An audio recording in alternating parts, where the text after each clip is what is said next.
Okay, hopefully that's working. I've just got something to read to start us off with. Welcome to the 2025 loveresearch.info Symposium. My name is Adam Bode and I'm the founder and administrator of loveresearch.info. Loveresearch.info is an initiative to support the love research community by disseminating research and information related to love and romantic relationships. It provides a monthly email update of the latest research and information, an annual symposium, such as this one, opportunities to advertise or promote on its website or in the monthly update, and student microgrants to help students present at conferences. There are currently 106 subscribers to the monthly update, which is a testament to the interest love in romantic relationships garners. This is the fourth symposium hosted by loveresearch.info, and we are lucky to have 10 presenters from 5 countries here today to present on their research. Things should progress pretty easily. Each presenter will have 12 minutes to present, followed by 3 minutes for questions. Presenters will share screen during their presentation and will stop sharing screen to answer questions. If people have questions, please raise your hand and I will call on you to ask your question once the presentation is finished. If you would prefer, you can write your question in the chat and I can read it out. Other than that, it should function like a stock standard Zoom meeting. We will start the second session as scheduled at 13:40 Eastern Daylight Time, but if things progress more quickly during the sessions than planned, we will just power through. We are recording, so keep that in mind and please have yourself muted during presentations. Also note this year we will have the loveresearch.info Student Presentation Award. The winner will receive a $100 Amazon voucher, as well as having their name recorded in the loveresearch.info website. So that's everything. But before I start, I just wanted to acknowledge the passing of an important figure in love research. So if you will bear with me.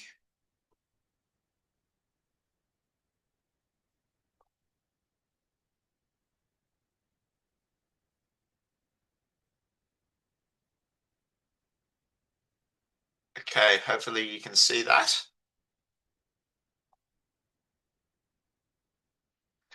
Ellen Burstide was an American social psychologist who was a Regents Professor at the University of Minnesota, where she earlier had earned her PhD in 1965. Burstide conducted research on interpersonal relationships, emotions and moods, and social cognition. Burstide wrote books, articles, and other publications to contribute to the field of social psychology. In addition to her position at the University of Minnesota as a psychology and business professor, she also held a position at Pillsbury. She received awards for her contributions to social psychology, including the Presidential Citation and the Distinguished Scientific Contribution Award from the American Psychological Association. Ellen passed away in May this year. In 1974, Burstide was at the center of a controversy regarding federal funding for research. Senator William Proxmire of Wisconsin used her as an example when he awarded the National Science Foundation his first Golden Fleece Award, which was presented monthly between 1975 and 1988 in order to focus media attention on projects Proxmire viewed as self-serving and wasteful of taxpayer dollars. Burstide had been granted $84,000 by the foundation to research why people fall in love, and my understanding is that money was taken away. Additionally, Ellen was the first author, with Elaine Hatfield, on the publication to distinguish passionate and companionate love in 1969. Vale, Ellen Burstide.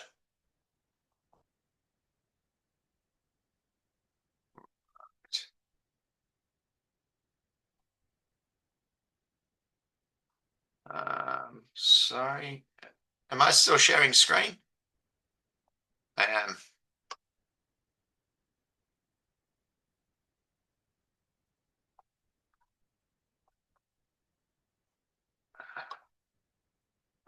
There we go. Sorry, I'm a bit of a Luddite when it comes to technology. All right, so why don't we get started with the presentations? And I think first up, we've got Taylor Lewis. All right, let me know if you can all see this. Can everybody see my slides? Yes, Yes? Okay. Good to go? very good. All right. Good afternoon or good evening, depending on where everyone is coming from tonight or today. Welcome to my thesis, my presentation. The title of my presentation is Love Under the Influence. So increased substance use since falling in love negatively predicts commitment. Across most cultures and societies, love is an integral phenomenon in shaping human life. There are many forms of love, but the form that I'm interested to talk about today is romantic love. According to Bode and Kushnick's integrated definition of romantic love, it is a state of motivation to seek and develop a long-term relationship with another individual. It plays a significant role in mate selection, courtship, sexual activity, and development of pair bonds. It's associated with the first 24 months of a romantic relationship, and although it is more common in young adults, it can take place at any age throughout a person's lifespan. In previous research, romantic love has been commonly referred to as love or passionate love. One of the more popular theories behind the phenomenon is Sternberg's triangular theory of love, which outlines three components, which include intimacy, passion, and commitment. Intimacy refers to the bonds between people in a loving relationship. Passion refers to the drives that contribute to physical and sexual arousal. And commitment refers to the decision to love another. Despite romantic love being such an interesting topic of study, there is a lack of research that has looked into the associations between romantic relationships and different forms of substance use. The research that has been conducted in this field so far has identified several interesting trends. One of these trends is a tendency for individuals to, in some cases, um, match their partner's substance use habits. So some studies have found that people in romantic relationships decrease or increase the frequency and quantity of their alcohol and tobacco use to match their partner's use. Another trend that has been observed is an association between negative relationship outcomes and relationships where partners have discrepant substance use habits. For example, Fleming et al. Found that marijuana and alcohol use were negatively associated with relationship quality when there was discrepancies of marijuana and alcohol use habits between romantic partners. In some situations, even if there aren't any discrepancies at the start of a relationship, they can develop throughout the relationship. For example, in one study, female substance use decreased before and after childbirth, whereas the male counterpart's substance use remained stable. Overall, there are mixed findings in regards to the relationships between substance use and romantic love. There are several studies that have found both positive and negative associations between features of romantic love, in particular illicit drugs such as MDMA, cocaine, and heroin. These discrepancies in findings may reflect the general differences in the effects of various substances. However, the most consistent finding among previous studies is that incongruent substance use habits between prospective mates or romantic partners have negative associations with features of romantic love. So congruent substance use habits, on the other hand, they have a positive association with features of romantic love and could even play a significant role in mate selection and on the commitment component of love. The aim of the current study was to investigate whether increased substance use during the early stage of romantic love influences commitment in young adults. So my hypotheses were as follows. Increased caffeine use since falling in love will not be associated with commitment in young adults experiencing love. This was employed as like a exploratory variable in this case. Increased tobacco use since falling in love will be negatively associated with commitment. Increased alcohol use will also be negatively associated with commitment, and increased use of other slash illicit drugs will also be negatively associated with commitment. The data used in the current study was sourced from Bode and Cavanagh's Romantic Love Survey from 2022 and was collected using Prolific. The original data set had a total of 1,745 participants. After data cleaning and removing participants that were not eligible for inclusion in the study, 717 participants remained. All participants had to self-identify as in love, um, had to be in love for less than 24 months, and had to have been in a romantic relationship for less than 48 months. In addition to this, participants were required to score above 130 on the PLS 30 to be included in the study. So the PLS 30 cutoff score was implemented to make sure that participants were experiencing romantic love at the time. The age range was between 18 to 25 years old, with an average age of approximately 22 years old. The sample was made up of 48.1% of females, and participants resided in 33 different countries, predominantly in North America, Europe, and South Africa. The outcome variable was commitment and was measured using the commitment subscale of the Triangular Love Scale. So using a 9-point Likert scale, participants would indicate their level of agreement to statements such as, I have confidence in the stability of my relationship with blank, where the blank refers to like the participant's romantic partner. Um, the predictor variables were increased caffeine use, increased tobacco use, increased alcohol use, and increased illicit/other drug use. This was measured using an amended version of the hypermanic checklist, where participants answered yes or no to 4 statements relating to each of the 4 substances. So an example one of these statements is, I drink more coffee. The control variables of the study were age, biological sex, gender inequality, days since sex, and months in love. Gender inequality was manually input for each participant's corresponding country of residence. These values were gathered from the inequality indexes reported in the United Nations Human Development Report of 2024. The current study employed a cross-sectional correlational design. The statistical analysis included a 2-step hierarchical linear regression, which was carried out on Jamovi. A hierarchical linear regression is a statistical analysis where predictor variables are added at separate steps, allowing researchers to assess how much variance each set of predictors uniquely explains in the outcome variable. So step 1 of my regression consisted of the control variables, which once again was age, biological sex, gender inequality, days in sex, and months in love. And then step 2 consists of the 4 predictor variables, as I said, increased caffeine use, increased tobacco use, increased alcohol use, and increased illicit/other drug use. The hierarchical regression was conducted this way because previous research has found associations between the control variables and commitment. So this hierarchical design allows for these 5 covariates of commitment to be controlled when determining the associations between commitment and the 4 types of substance use. Model 1 significantly accounted for 7.3% of variance in commitment. In the model, days since sex and months in love were significantly associated with commitment, whereas age, biological sex, and gender inequality were not. Days since sex had a negative association with commitment, whereas months in love had a positive association. Model 2 significantly accounted for 3.3% of variance in commitment, above and beyond the variance accounted for by Model 1. In this model, both days since sex and months in love still had a significant relationship with commitment, with the addition of biological sex, which was significantly negatively associated with commitment. Increased caffeine use, increased alcohol use, and increased other/illicit drug use were significant negative predictors of commitment. Increased tobacco use was the only predictor that was not significantly associated with commitment.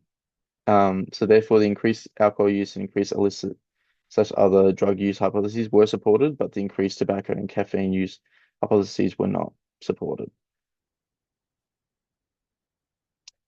The results and conclusions of the current study had several limitations. So the first being a lack of generalizability to the wider population, because as the sample consisted of young adults and a mostly weird sample. Another limitation lies within the correlational and cross-sectional design, which obviously doesn't, allow for causality to be drawn between the predictor variables and the outcome variable. Another limitation of the study was the measure of substance use. So the use of the hypomanic checklist, it only measures whether there has been an increase in substance use since falling in love, but it doesn't measure the frequency, quantity, or congruency of use between partners. Some implications of the findings from this study are that it demonstrates an interesting avenue of research. Future research could implement longitudinal designs that could infer causality and could incorporate a more representative sample of the broader population. Future studies may also benefit from a design that measures the substance use of both romantic partners to investigate whether relationship dynamics of partners with congruent compared to incongruent substance use, whether there's differences between those. The results from these study designs could go on to inform interventions for substance use of individuals in romantic relationships. More specifically, substance use interventions could focus on promoting awareness of the negative effects of increased and discrepant substance use habits on romantic relationship outcomes. The current findings provide a basis for future research, examining whether the collaborative use of certain substances between romantic partners can be used as a pair bonding experience, as described by Anderson et al. And Hubert et al. Thank you for listening to my presentation. Thank you very much, Taylor. Do we have any questions?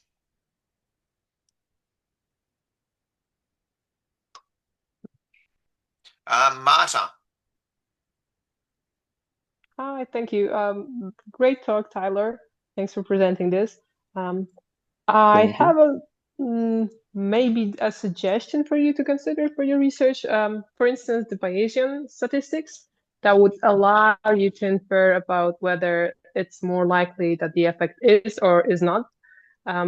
Because it's really difficult to evaluate given the design and study that the hypothesis might be that there is no effect, because that's probably we would need a really well-powered study to ascertain that.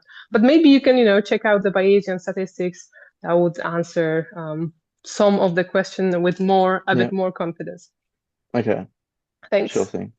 Thank you. Any other questions? All right, Taylor, I know it's just after 3 a.m. where you are, so you're more than welcome to go to bed. Thank you very much. All I've right, been thanks, waiting for Taylor. this. Thank you very much for having me. Have a good night, everyone. All right, so now we have William. Is William here? I don't think William is here. In which case, we will move on to Ksawery. All right, so let me just put my screen here so it's visible. Does it work? Do you see my screen? Yes, we can see it. Okay, and last technical question, am I heard properly, or is there... Yes, we can hear you. Okay. I have sometimes some troubles with my microphone, so just let me know if there's some trouble later on during the presentation. So firstly, welcome, and thank you for having me here. It's a huge pleasure to participate in that event. I will be talking about the quality of love and what hides behind that perhaps mysterious title. It is review of passionate love scale that was just mentioned and used in a research that was talking about Tyler, I think. The study was led by Adam Bode and Marta Koval, who are both present here. So if you want to read the article when it's published, search under those names. It was made in collaboration with also Florian, my colleague, and I think around 16 other co-authors from around a few other countries. Moving on, what is a PLS, Passionate Love Scale, that I will be talking about today? It is first characteristic that I think is worth mentioning. It is that the tool was developed by Hatfield and Sprecher around 1986. So that first raised our suspicions that it might be slightly, maybe not outdated, but some of the questions that are in this questionnaire that you can see on the screen right now, they might be not as precise as they were when they were designed originally. It is specifically designed for romantic, passionate, even love, which is quite important for that tool since the authors quite precisely defined what passionate love is. It consists of 30 items. It is widely used in that form. However, it can be shortened to just 15 items, and it is then used as PLS 15 if you want to see those items, those are just items with asterisks on the screen. And lastly, last characteristic is that it has been validated in multiple languages. Some of them, some examples I put here on the screen. So the tool is quite widely used. It has a lot of uses. It is widely spread. And because of that and the reasons I just mentioned, we decided it might need some reviewing, some validating. So what we decided to do, we decided to set some objectives for our research and perform 3 studies to meet all of those objectives. First study, which I think is not finished, so I'll be quite vague about the first study. It aimed to gather the data from articles that are already published, the data that is already there on the internet, and to perform some confirmatory data analysis for both versions of Passionate Love Scale. Second study's goal was to identify items of Passionate Love Scales that are strong psychometrically, that have good properties for measuring the scale, that are still actual, and create of those Passionate Love Scale short form. So the questionnaire that would be similar in the idea, in the goal, but would be more reliable and shorter. Third study, on the other hand, would take that PLS-SF and cross-validate it on similar sample, cross-validate it with other scales that are used for measuring love, like triangular love scale and infatuation and attachment scales. So, second study, Passionate Love Scale short version. The study was performed via internet through Prolific. I think that site is quite widely known, so I won't go into details here. Sample consisted of 1,000 American people being in romantic relationship. It was crucial and very important for us, so that they would be in those relationship in passionate stages. So we had to exclude some of the people who were in long relationships. For the methods for analysis later, we used classical test theory and item response theory, which we'll be talking in just a minute. And finally, after all of that work has been done, we reached our conclusion, we have reached our goal, and we have developed the PLS short form that I will show you later on. So, results of the analysis. Firstly, we have reliability, which was moderately high for both of the scales. It was around 97 for PLS30 and 95 for PLS15. We had some of the inter-item correlations. Each of the items in the scales, both 30 and 15, those varied for PLS30 from minus around 0.1 to 0.86, which was quite wide, with mean being around 0.72 and standard deviation being quite large, around 0.11.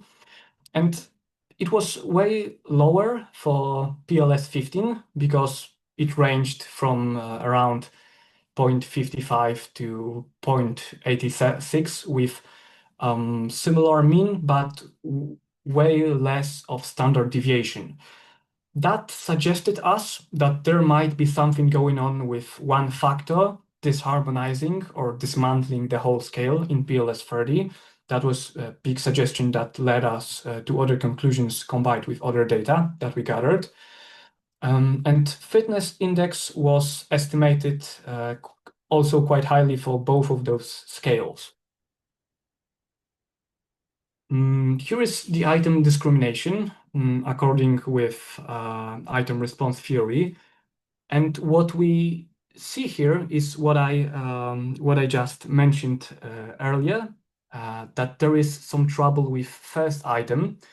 I don't know if you catched it on one of the first slides, but the first item was whenever I'm with blank space for partner of person who is participating, I feel like I'm on a roller coaster. And I'm certain that I don't have to even ask. There are some people among us that are not so fond of roller coasters. And we discovered also that chance of endorsing this item was not really related to level of passionate love. So you could answer on a Likert scale. It was 9-point Likert scale for the PLS. You could answer it both highly and lowly, no matter what your level of passionate love towards your partner really was.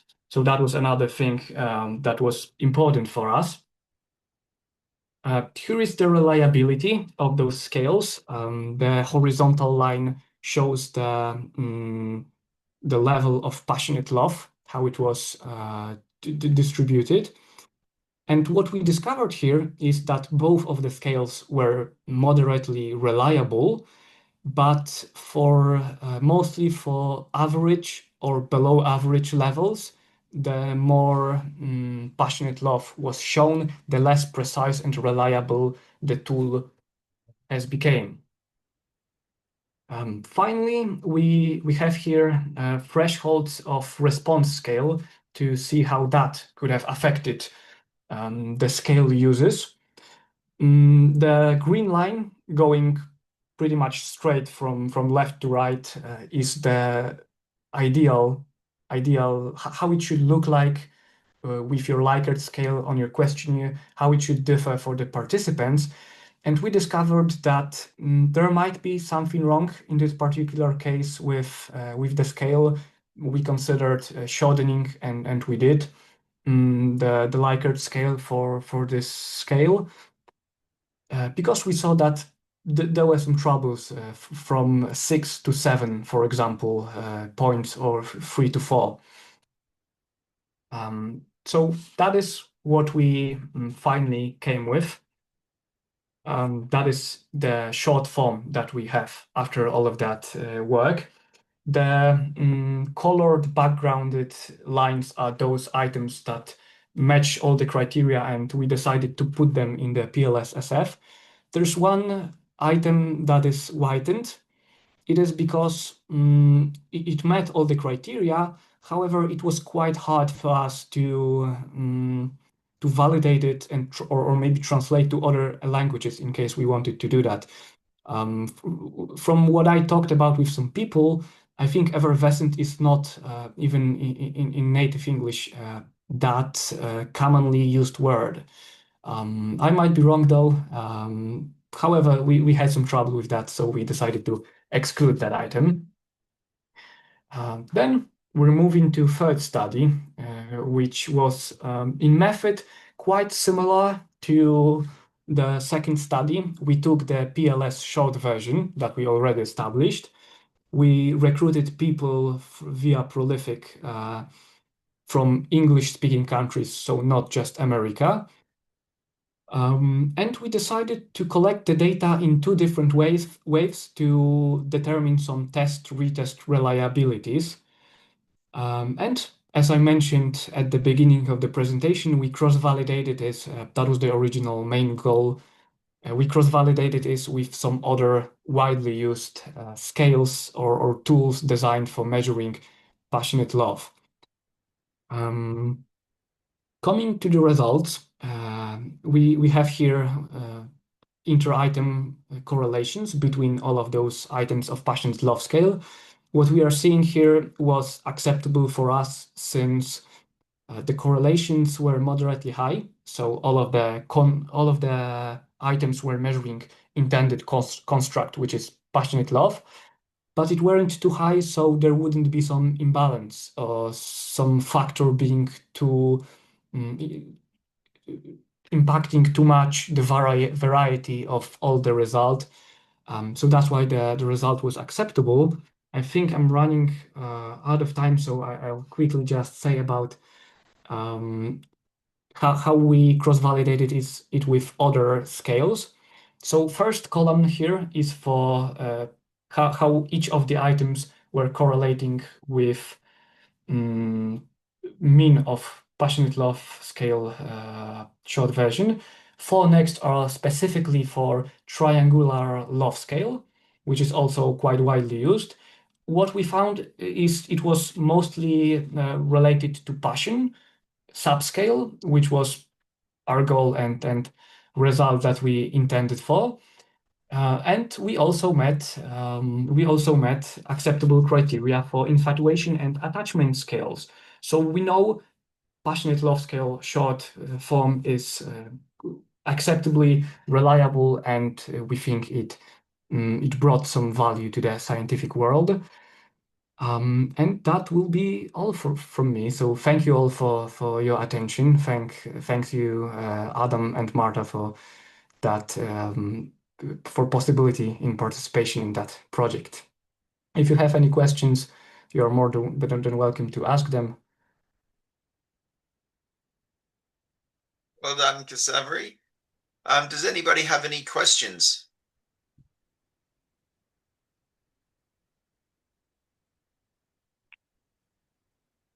Doesn't look like we've got any questions. Thank you for that. All right, can we move on to Iris?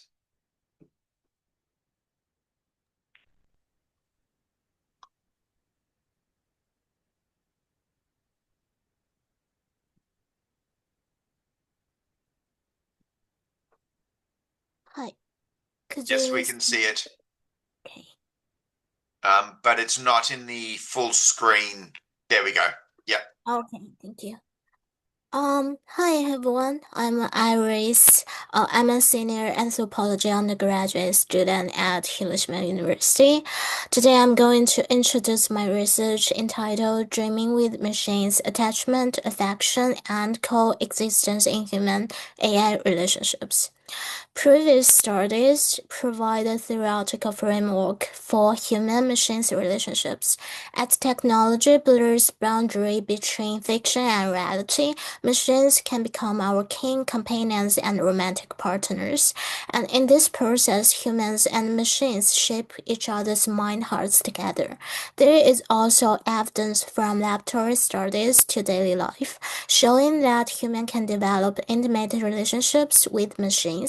In another dimension, humans can build intimacy with other humans or virtual characters on digital platforms like games or dating apps, which, while these digital platforms commercialized romantic choices, at the same time in our modern context, they gave us more autonomy to choose the relationships we want.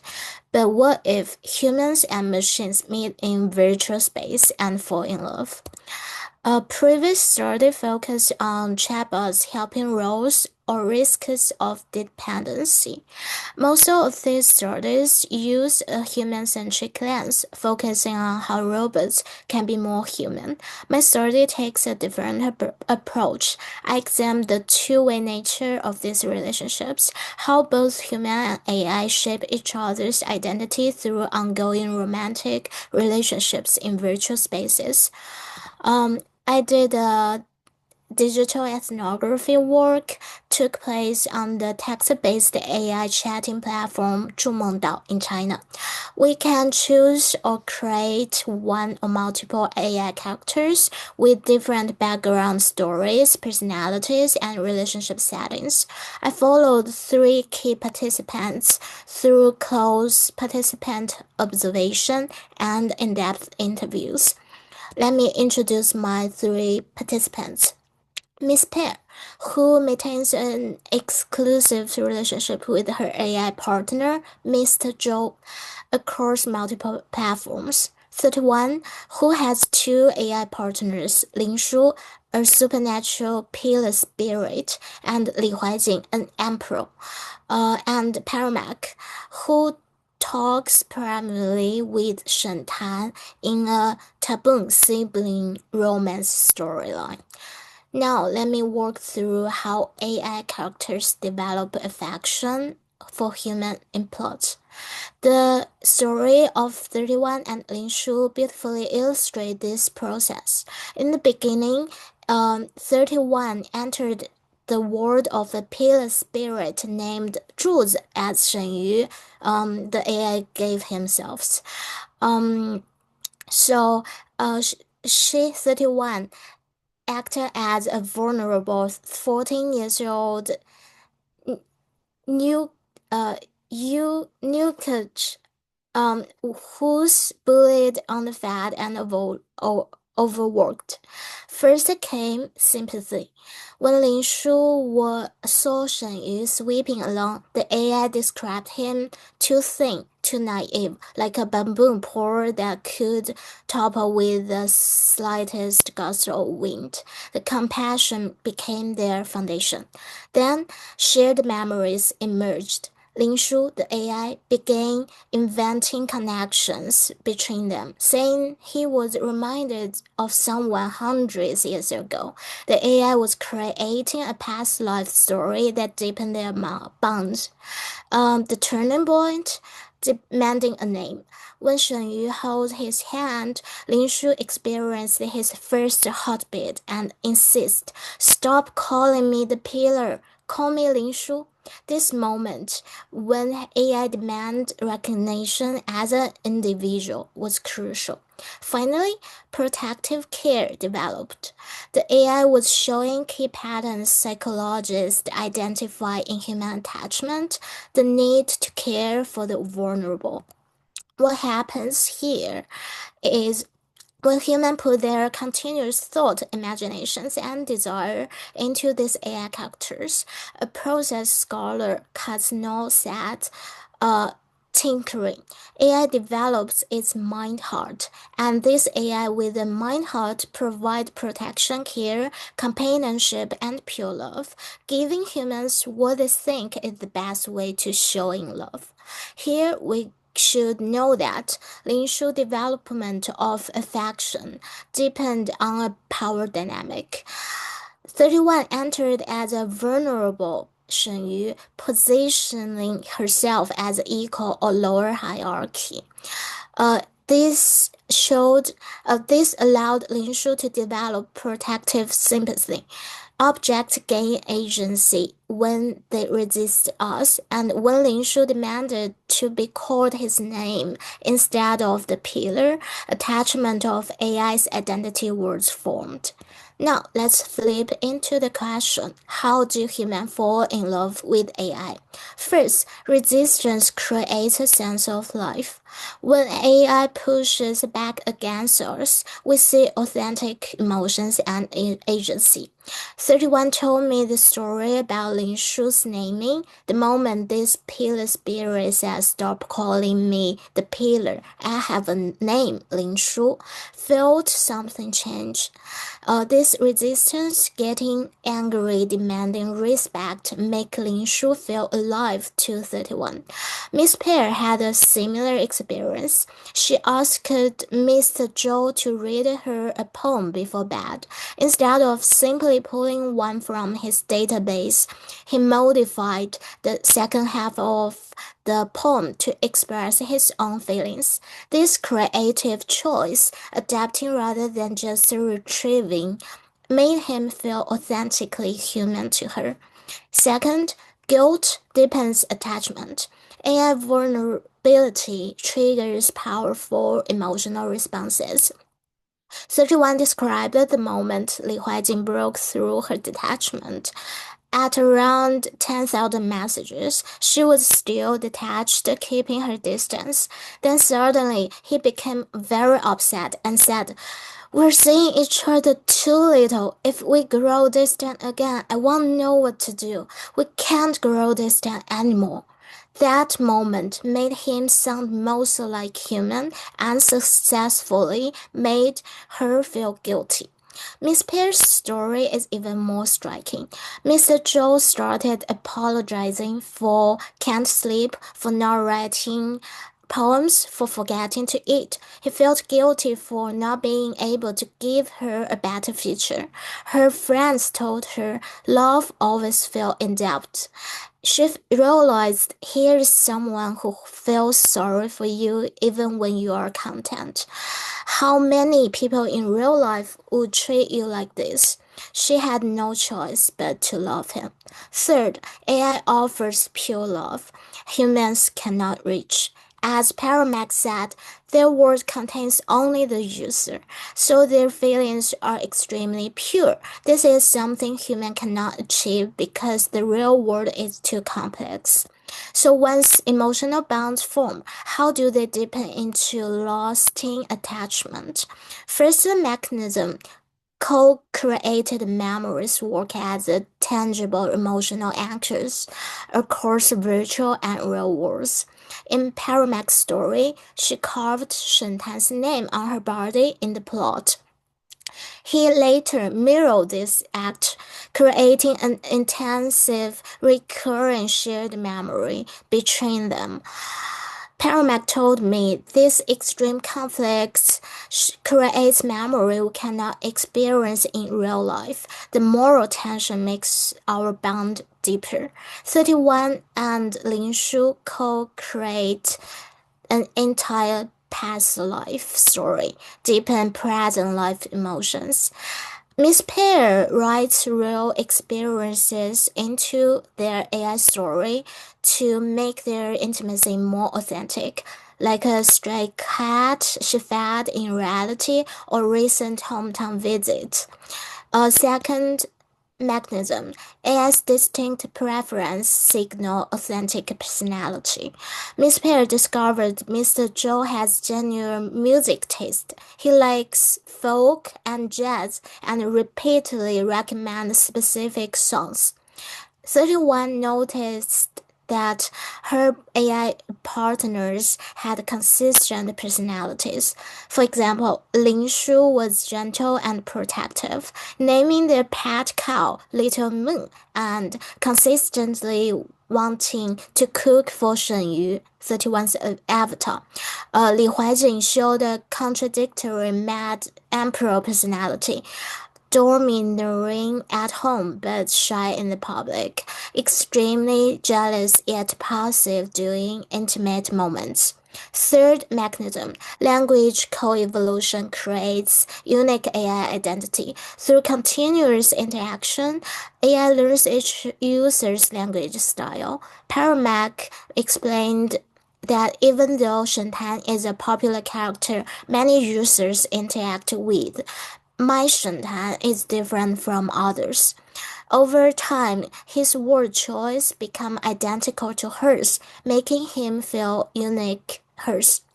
So what we see here is a three-stage process of human AI attachment. This represents a shifting pattern where female users move from passive recipients to active creators of emotional experience. So is AI love real love? From a critical perspective, AI romance can be seen as simulated intimacy, manufactured for profit. What scholar Eva Elo's calls emotional capitalism. This perspective suggests that the question what counters as love is becoming increasingly irrelevant as boundaries blurs between simulated and authentic emotions. But my participants takes a positive stance. They argue that emotional capitalism can actually give them more power. Women have historically navigated male-dominated constraints, acting complaints in exchange for male's love. Now they can bypass complex power structures through relatively simple consumption, achieving similar emotional fulfillment, desire, satisfaction, and intimate experiences. As one theory suggests, experience matter over essence. If human can feel loved, it's genuine affection. Scientific explanations cannot fully capture human emotional complexity. What matters is how we experience it, what it technically is. This is my reference for my whole study. Thank you for your listening. Thank you.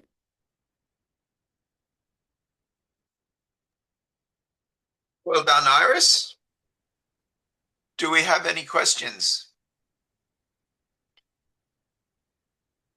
I've got a question. How old were your participants?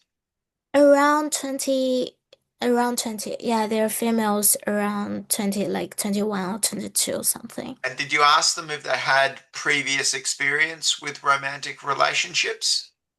Yeah, one of them had, and the rest of two, they didn't really have a previous real life relationship. Okay. And can I just ask about the cultural context? Would these findings be applicable to other cultures? I'm not sure, but it's more like modern Chinese women experienced because my graduation thesis is about disillusioned heterosexual women in China. So I think they include in this context that they disappointed to real world men in China. So I guess it's constrained in Chinese context. Okay. Magda, do you have a question? Yes, hi Iris. It was a great presentation. So I know like this AI was like more focused like based like kind of dating like environment, but I was wondering if these findings could be also applicable if there's the use of other AI, for example, ChatGPT. What do you think that will be the same results? Yeah, I guess so. So, uh, they do use different AI approach, like applications. I didn't really focus on one platform. I also tracked their continuous interaction with in different applications, but ChatGPT can be a problem because ChatGPT's language mod is more like Western context. So, for those Chinese women, they prefer some products more like in East Asian imaginations with those novels and language mod input. So I guess, but there are many females dating with ChatGPT as well, but I didn't really focus on that platform yet. Excellent. All right. Thank you very much, Iris. Now, it's almost 2 a.m. where you are, so you can go to bed too. I won't be offended. That's not a problem. All right. Thank you, Iris. Now we've got Magda.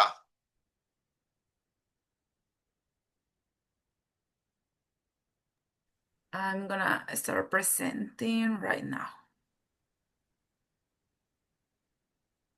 Wait a minute. I think it's here. Oh, wait. Sorry. Technical issues. Okay.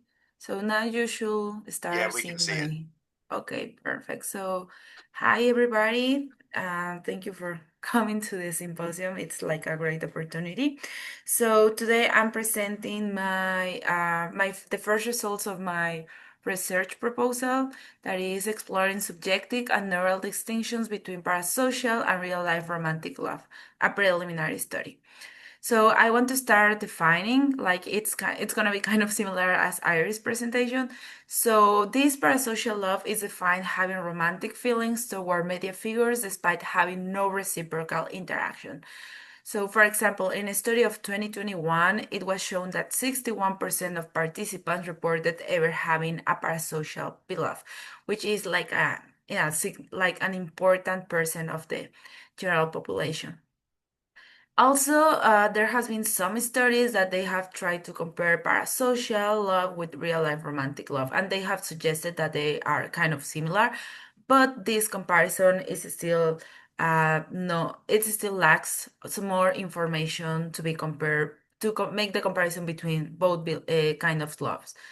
Also, now from the perspective of the romantic love, like in this presentation, I'm gonna be referring to real life love, participants reported that the real-life beloved make them feel more positive, balanced, greater arousal, and lower dominance than control conditions that usually are other kind of companion, like friendship, or also like a stranger. However, from the parasocial love perspective, there's no data until now about how the balance, arousal, and dominance is in parasocial love. Another perspective to study this romantic love is with the brain, how the brain processes this information. So there's something called event-related potentials components, also known as ERP components, that show us how the brain is processing this emotional information. So for example, in this study of 2019, there were two components that were studied with a beloved conditions compared with a friend and a stranger condition, that is the late positive potential, also known as LPP, and early posterior negativity, also known as EPN. So in this picture, they were measuring the brain activity, and then below it means that it's more positive. So they found that the beloved condition was more significantly positive than the friend and stranger condition, that the LPP is related to motivated attention. So in few words, this finding was that the beloved condition for the participants was make them feel more motivated to pay attention compared with the friend and a stranger. And then with the early posterior negativity, also known as EPN, they found something similar. But in this case, the response will be more negative. Here above, that show that the beloved was more negative, showing us more negative information compared with the friend and stranger. That in this case, EPN is related to automatic attention, so the participants felt more more automatic attention for the beloved condition than the friend and stranger. Even that we have this really good approach, until now, there's no information related about how are these ERP components to parasocial love. So considering these two problems about how are this lack of comparison between the subjective feelings between both love conditions, and then how there's no information about how the ERP components are in parasocial love, there is the objective of my study, that is compare the subjective experience and event-related potential responses to real-life beloved and parasocial beloved. So my hypotheses are that subjective feelings and the ERP components will be stronger for the parasocial and real-life beloved than for a friend and a stranger, but similar between them. So now I'm presenting the first results of my study. The data is I'm still recruiting some data. So until now, I have recruited 12 participants that they are from 21 to 47 years old. Then the gender, well, I have recruited 7 women, 3 men, and 2 other people that, well, they reported other type of gender. Then they reported that they have a parasocial beloved, and some of them are also reported that they also have a real life beloved. And then they reported to have a normal or corrected to normal vision.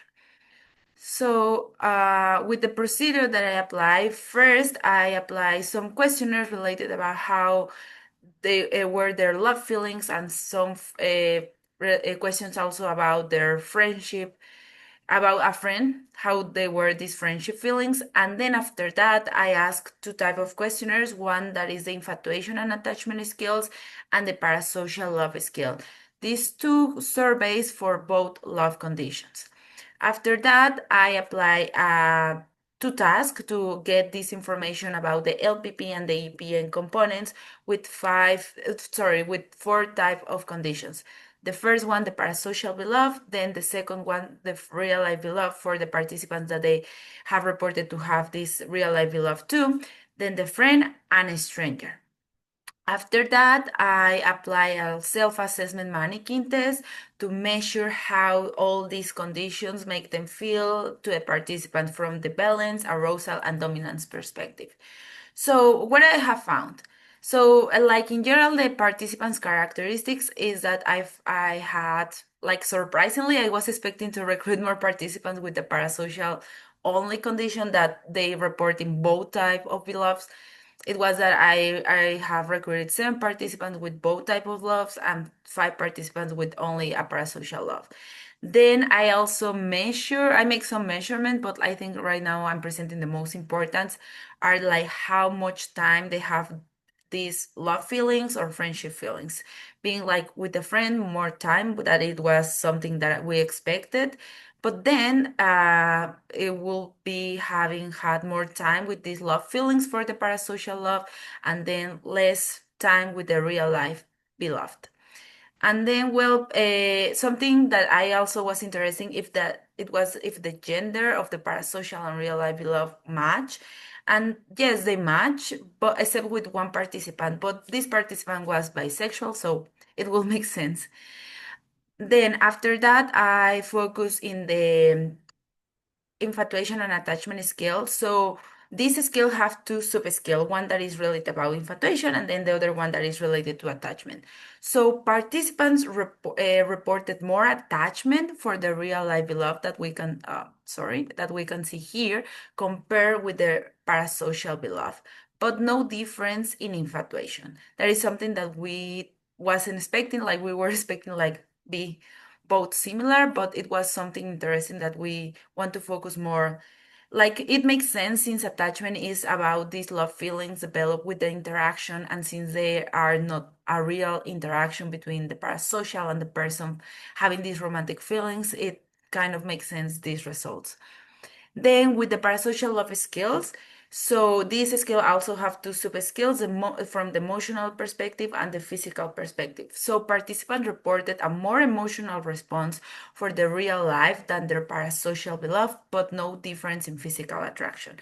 So this about the physical attraction, the items are more related about the idea of being physical with this person, so it will make sense why there wasn't like any difference between the parasocial and the real life beloved.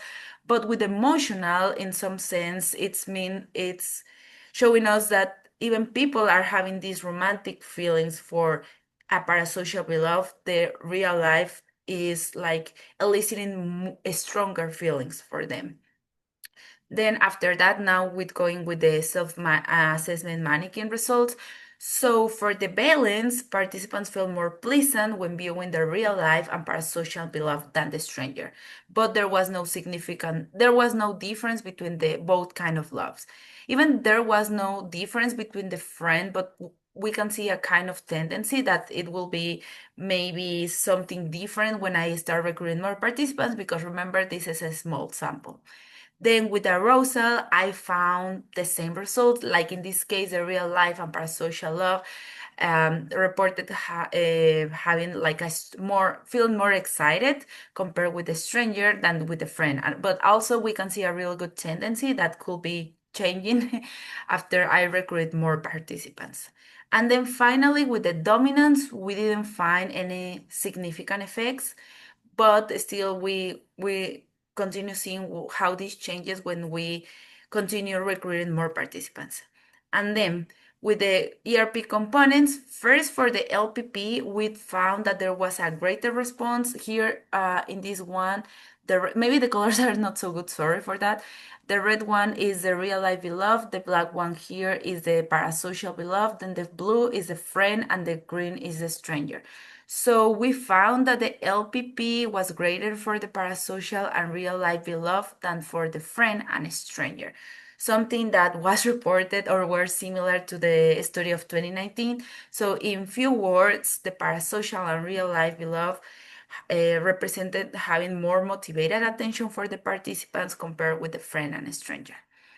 And then for the EPN, something that we found is that in this case, the real life beloved, the stranger, and the friend have this similar response of EPN, but the parasocial beloved had this stronger or this greater EPN information compared with the other 3 conditions. So in this case, it representing or is showing us that the parasocial beloved is representing for the participants pay more automatic attention compared with the other 3 conditions.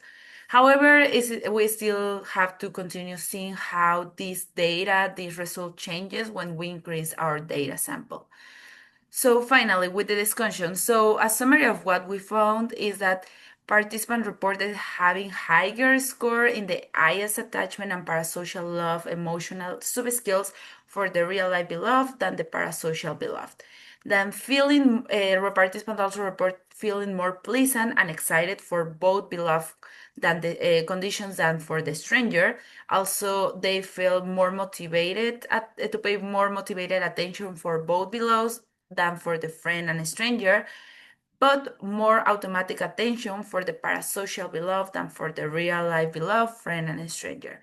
So if this continues like these results until that I have until now, is showing us that sometimes the parasocial and real life beloved can have specific differences, but at least from the perspective of motivated attention, they are being processed similar from the brain. So if from this perspective that we are not finding any difference between both kind of love, any assumption on real life beloved could be potentially inference to parasocial love. And also another thing is that sometimes there are studies that is in my case in my lab that they want to focus on regulation to these love feelings. So now this regulation could be now for the love feelings for the parasocial beloved. So that will be all from my presentation. Thank you so much.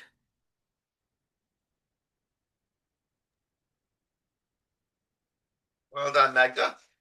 Does anybody have any questions? Iris. Thank you for your engaging speech. It's quite striking me because your result is totally different from mine. Because mine is more like they values the virtual relationship more.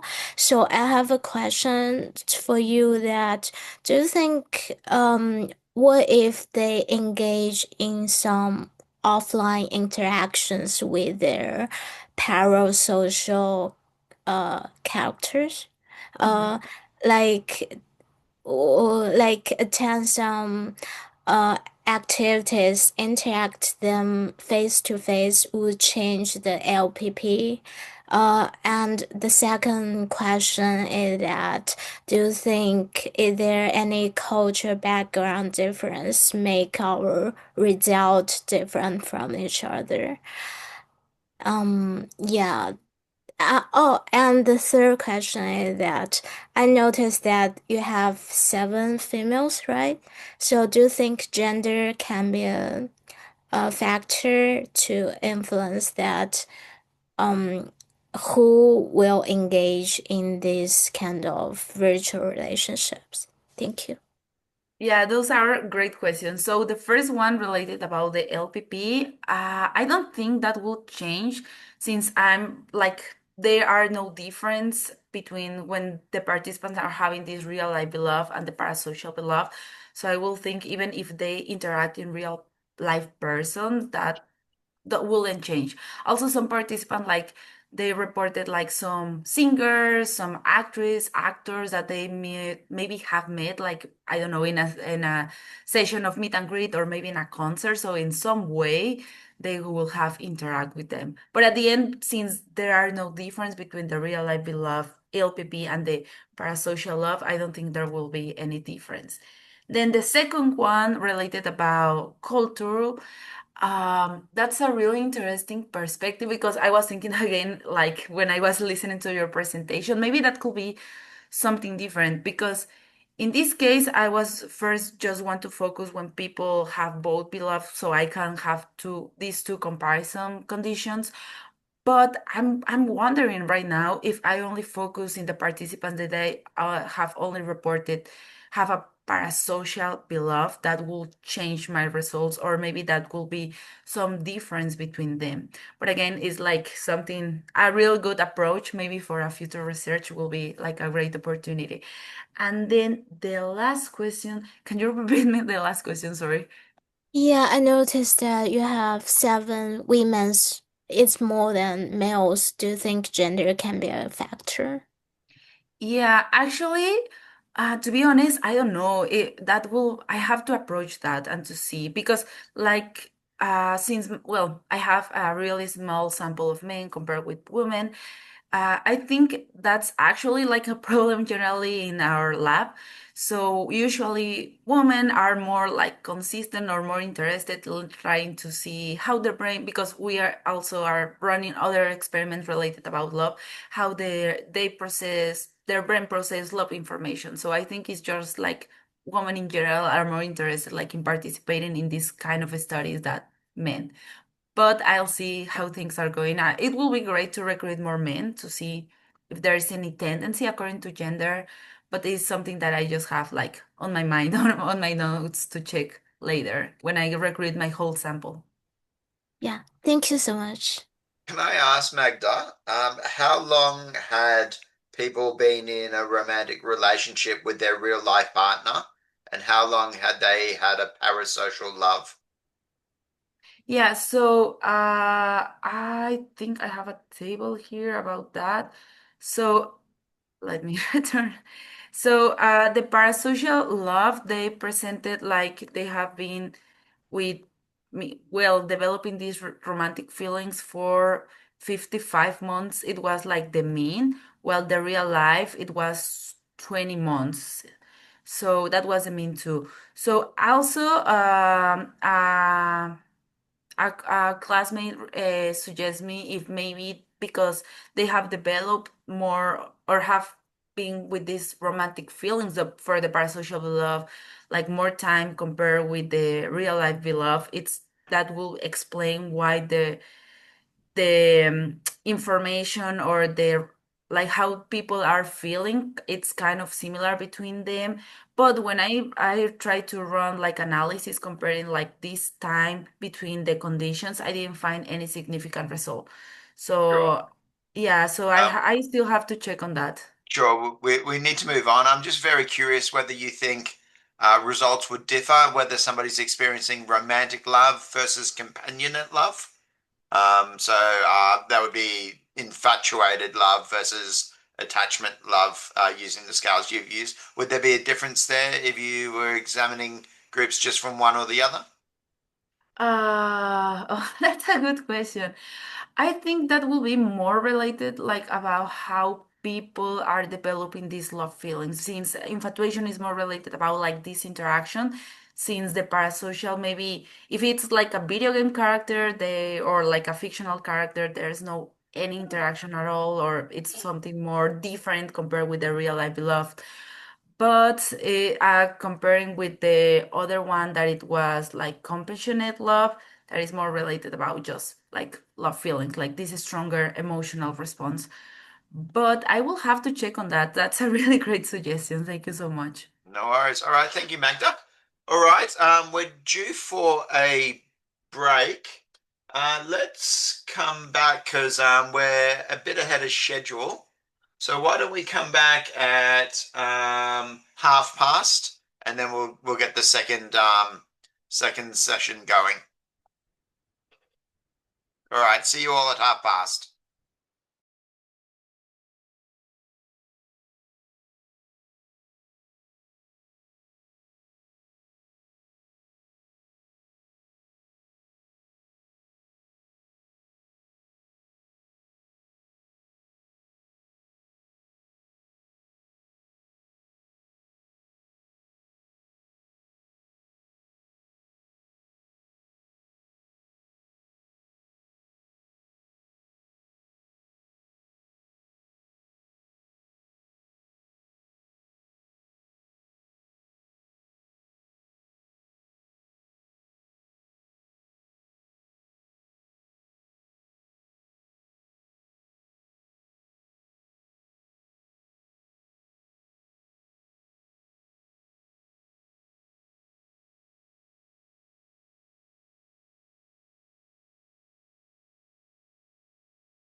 All right, we might get started. And I think it's me up, so I'm just going to share my screen.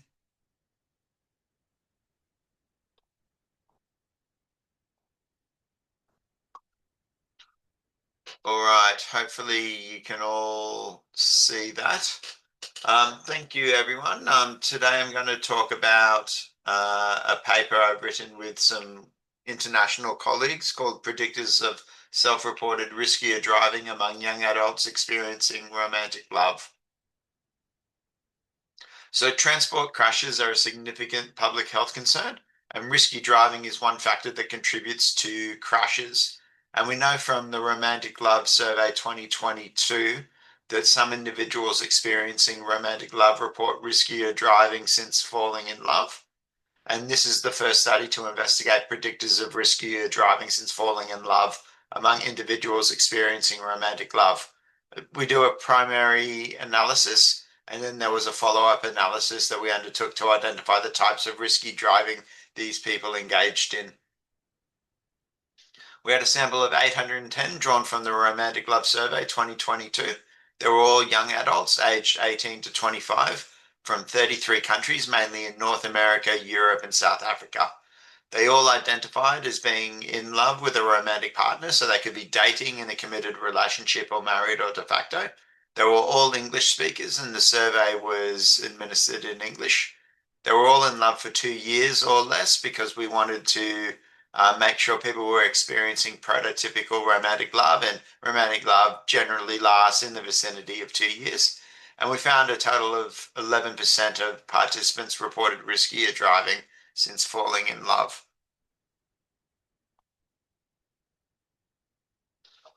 The outcome variable we had was a single item from the amended hypomanic checklist 32.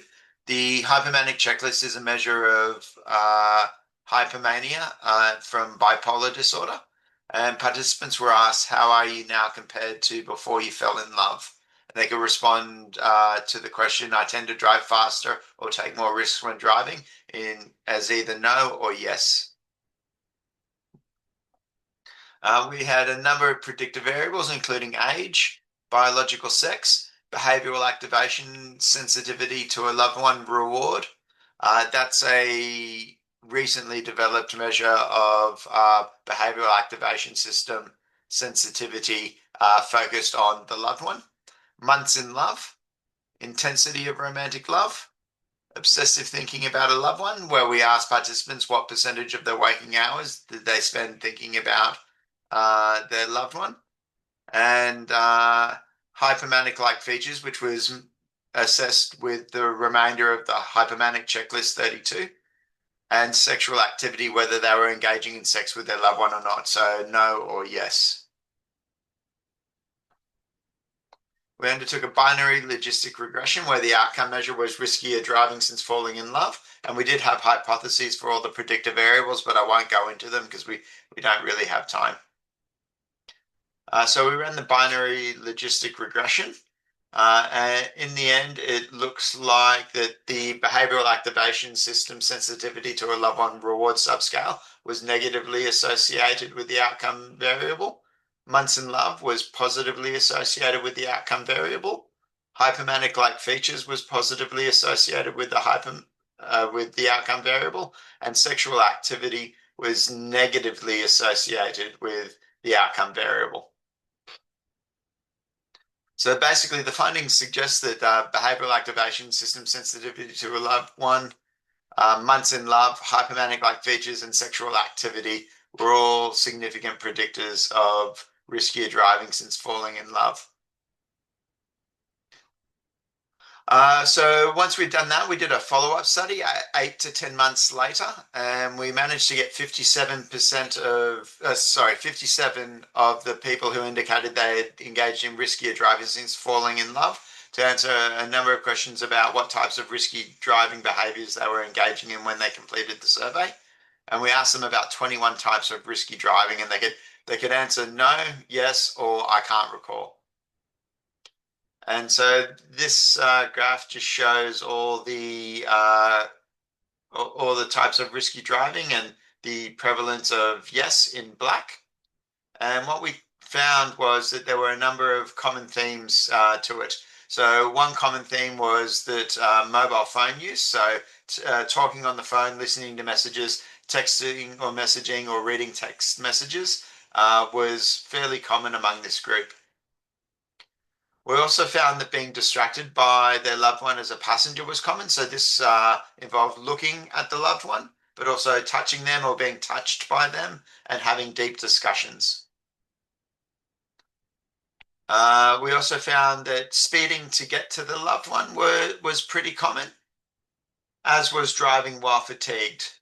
And probably most interesting for romantic love is we also found that there was a high proportion zoning out thinking of them. So this might be sort of mind wandering related to obsessive thinking about a loved one. And it's interesting that in the regression analysis, obsessive thinking was not positively associated with, the outcome variable, but it does seem to be a common thing that happens among those who do report it. So what are the implications? It looks like there's 5 main types of risky driving that people in love might be engaging in. So that's mobile phone use, passenger distraction, speeding to get to a loved one, driving while fatigued, and zoning out while thinking of the loved one. And some of these risks may be specifically features of romantic love, but we also think they might just be features of new relationships. So the take-home message I have is that romantic love may be a risk factor for risky driving, and we can predict who will drive in a riskier manner since falling in love. There are particular types of risky driving associated with romantic love, and identifying these has created opportunities for safer driving interventions. Thank you.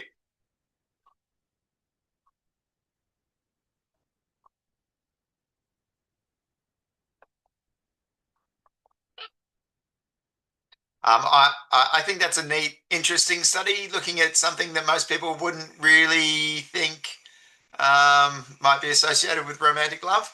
Does anybody have any questions? Doesn't look like we've got any questions. All right, can we move on to Anna? Yeah, okay. I'll try to share my screen. Oh. Okay. Can you see it? Yes, we can, but not as a full screen. Wait. Okay. And what about now? Yes. Okay, perfect. So hello, everyone. I'm really happy to be here. So thank you so much for having me here and giving me an opportunity to present some of my research. My name is Anna Kusztal, and I'm a PhD student at the University of Wrocław.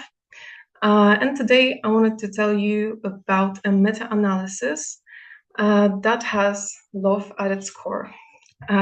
So let's get into it. A little bit of background. Well, we now know that we can think of love as a universal or a near universal human experience, as ethnographic accounts tell us that we can find traces of love in vastly different cultures all around the world.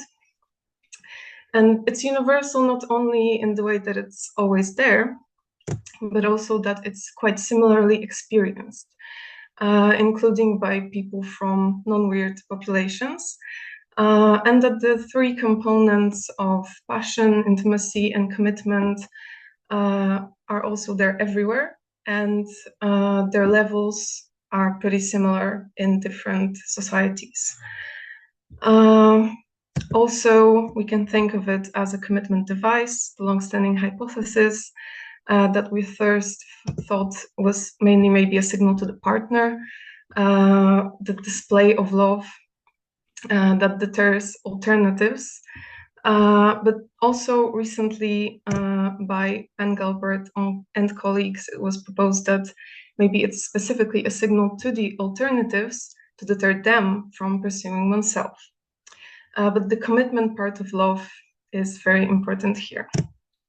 But in general, through the lens of evolutionary psychology, we can think of love as one of our adaptive mechanisms. And the result of this adaptive mechanism should be increase in reproductive success. And so this is the core of what we're investigating here with our meta-analysis. And so what's love got to do with it? Well, a pretty unique feature of us humans is that the period of child rearing, the time when our children are dependent on us, is really long and requires a lot of resources and care. For comparison, for chimpanzees, it's around 9 years. That's the time when the chimpanzees are basically becoming independent and they're not around their parents that long. So we're pretty unique in that aspect. And that poses a very, like a big evolutionary challenge. So how may this challenge be resolved? Well, perhaps evolutionary pressures favored enduring pair bonds between parents. And for that to work, it would also need to mean that when parents stay together, then the outcomes of the children get better. So thanks to the fact that the love evolved, the pair bonds between partners became more stable, and that ensured that the children had a higher survival rate in ancestral circumstances. So we need to check if that's true, but also the commitment part seems to be the most enduring part in love. For example, research that investigated how love may change after having children. Across 25 countries, they found that, well, intimacy and passion, they tended to be a bit lower after having children, but commitment stayed the same. Maybe because it serves this very specific function. So how can we test this? Well, we know from other research that, well, the mother's presence is very, very important for the child's survival, mainly because of the need to breastfeed. And so in studies that take into account the importance of the mother, it's overwhelmingly positive. But what about the fathers? Because we're talking about the pair bond. So it should follow that, well, since it evolved like that, the fathers have to have an impact too, right? And we also have to think about it in ancestral circumstances. So yes, if love evolved as this way to keep fathers near their families, well, it needs to be so that this had a positive effect on child survival. There's a great literature review about the father effect, but not only the fathers, but who keeps children alive throughout the family. And surprisingly, they found that only about a third of studies show a positive effect of father presence on child survival. And that was, for me, a little bit strange. But then I thought, well, they included all of them. They included data from the Tsimane in Bolivia, and they also included data from Finland in 2010. So those are such different ecologies. I thought we need to focus only on the ones when the effect can really shine. And also it was a literature review, so there is currently no meta-analysis that we know of that tests this. And it's a pretty significant piece of the puzzle for why love evolved. So we thought we really need to do this. And so this is the first meta-analysis of studies on the father effect, but from, in our eyes, suitable populations. And the main question here that we're trying to answer is, does the presence of a father in the family reduce child mortality risk? As the first step to uncover, this is really the mechanism responsible for love's evolution. So we had pretty specific inclusion criteria. We scavenged databases for data from societies where the conditions are similar to those in which love has evolved, and the conditions allow for the effect to occur. which is basically the same thing, because we need to have data from societies where child mortality is a valid concern, actually. And we thought, well, the best criteria for that would be natural fertility and natural mortality, or at least as close to this as possible. So that basically means that the birth rate is still high, there is no widespread use of contraception, and there is also no widespread modern medicine. Because like the Finland in the 2010, well, it might be true that there is no father effect, but that is mainly probably because of modern medicine. So we needed to exclude that and focus on studies that have this criteria. So those were mainly historical data, for example, from population censuses, from time periods and places where those conditions were met, or anthropological data from various field studies. And of course, that reported the effect of a father on child outcomes in early life of the child. So we mainly went by the descriptions that authors provided of the population under study. And so this is a map showing from where we have data right now, because our data collection is still ongoing. So we're still looking for studies that have this criteria. So if any of you know of such studies, I would be delighted if you could tell me. So this is still ongoing. And as you can see, we are missing Australia as far as continents go for now. But we have managed to find data from very different sites. A lot of it is from Africa, but also we have some from Europe. And those are the historical censuses from, for example, 16th century. So that's how it's looking right now. And as for the preliminary results, they are really preliminary. It's a very crude analysis, but I wanted to show you how we're doing for now. So these are the studies that we found, and a very simple model. So first off, as you can see by the blue diamond, there is a small positive and significant effect of father presence on child survival. The studies that cross the middle mark are not significant. So as you can see, there are some studies where the effect was counterintuitive. So it seemed like father presence has detrimental effect on the child's survival, but those are mostly not significant results. And we have it arranged by date of publication. For now, it does not seem like publication bias is here, but we will do more analysis on this later. But there's huge heterogeneity in different aspects of all of those studies. For example, the age of the children that were considered is vastly different. And it's mostly up to 5 years old, but it can be more or less. So we'll also take that into account in the later analyses. And also, of course, there can be different cultural practices in all of those places. And very interestingly, most of those studies do not differentiate between the cause of father absence. But for example, the study by Rebecca Sear from 2008 differentiated between death and divorce. And it seems that when it's divorce is the cause of father absence, the effect is significant and positive, the effect of father being there. But if it's death, then there's no effect. So that's very, very interesting. And we will try to take that into account later. But sadly, it's in most of the studies, there's no such data. But the effect, it's there. It's also preliminary, but it's really quite small.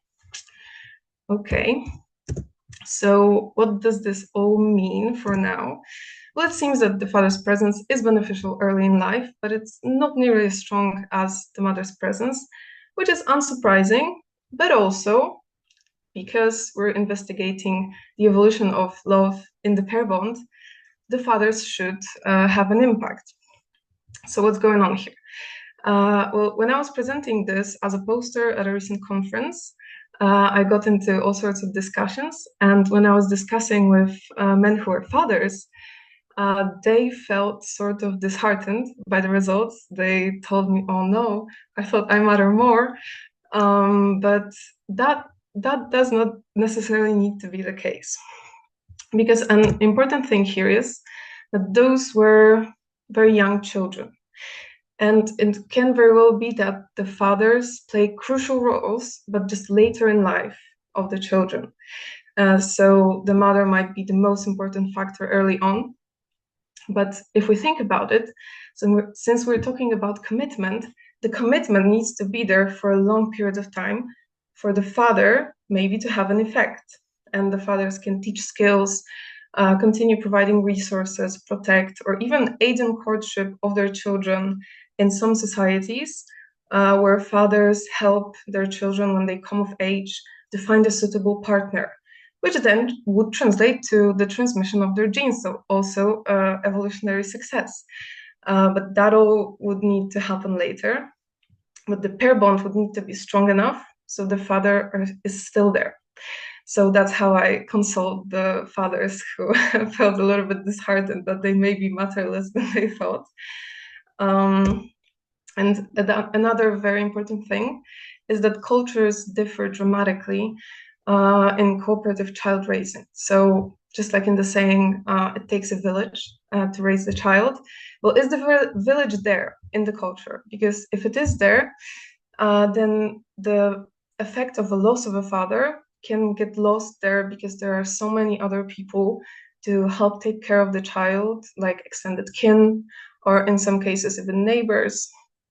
So that would make the effect of the father maybe be a little bit less.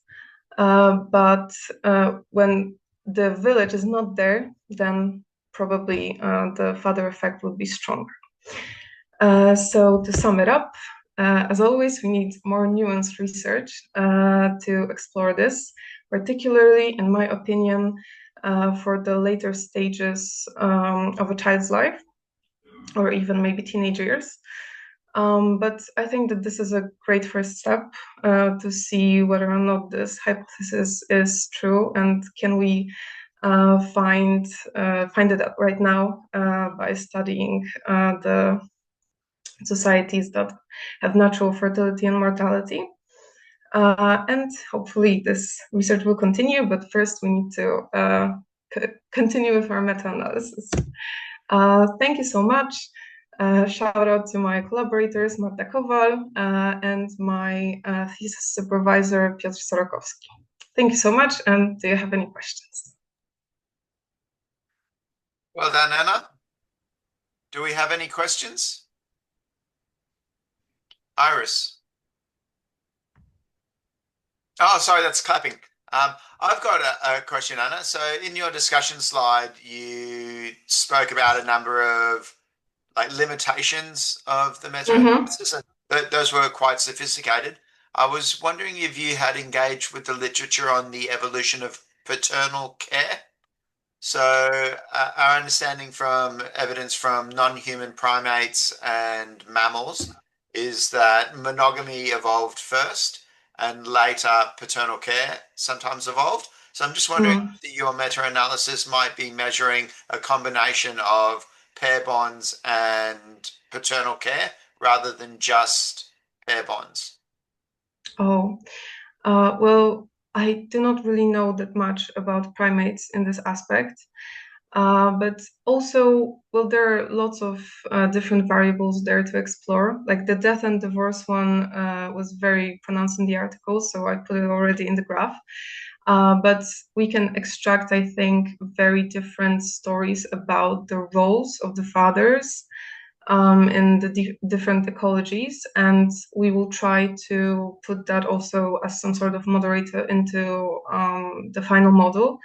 To see maybe what the fathers, because it can be, for example, co-residence can be coded as, well, the father presence, because this is this umbrella term here, but the father can be also more or less involved. Yep. But it's really hard to find that out sometimes, especially from the older studies, or where the authors maybe did not provide like this big account of what it was like in the society that they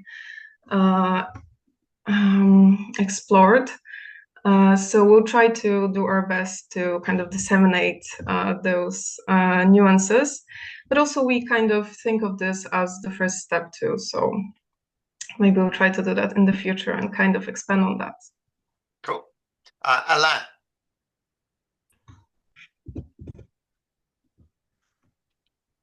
Alain, you have a question? Oh, you're still mute. We can't hear you. Oh, yes, I forget. Oh. I'm not used. Thank you for your presentation. I will say there are people where there is no father.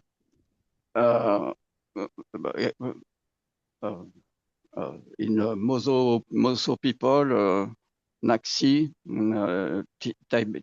Tibet, there is no father. The same in Nayar in Kerala. So, well, I'm not. I don't think. I don't believe in this theory. There is an alternative. One thing that is very common and exclusively common in humanity is the factor of the grandmother. And it's sure that a woman with a young kind, a young girl or boy, needs someone to help. But it can be someone else than the father. Well, oh, yeah, absolutely. That's my remark. Okay, yeah. And about the grandmothers, especially maternal grandmothers, in research about that, they do seem like they help a lot. Sometimes they come out as more helpful, and they just matter more even than the fathers in some contexts. But about the societies where just in general there are no fathers, well, that's very fascinating. And I think that's just like the beauty of the diversity that we have, that even if this hypothesis is true and love evolved in this way to aid the commitment and then to aid the children, that of course that doesn't mean that it will be like that everywhere. So maybe we can even think of this as the as you know, how do you say that? That it proves the rule that there is an exception, maybe. But thank you so much for your comments. It's very interesting. Thank you. All right, we might move on. Elif. Yeah, I'm gonna share my screen now.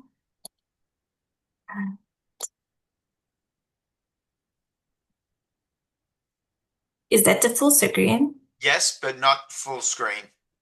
Oh, there we go. Okay. So, hi everyone, I am Elif, and today I'm gonna present my study related to my PhD.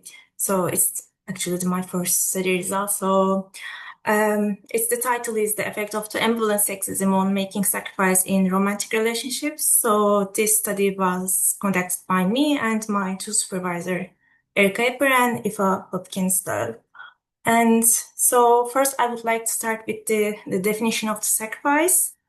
Sacrifice is more likely giving up someone's own priority and doing what the other person wants. So it could be something so routine like deciding what to eat or deciding what to watch, or it could be something major like deciding where do you live. And the sacrifice especially is important in a romantic relationship because it's likely we are spending most of our times with our partners. And the sacrifice is helpful to maintain our romantic relationships and to improve our relationship quality.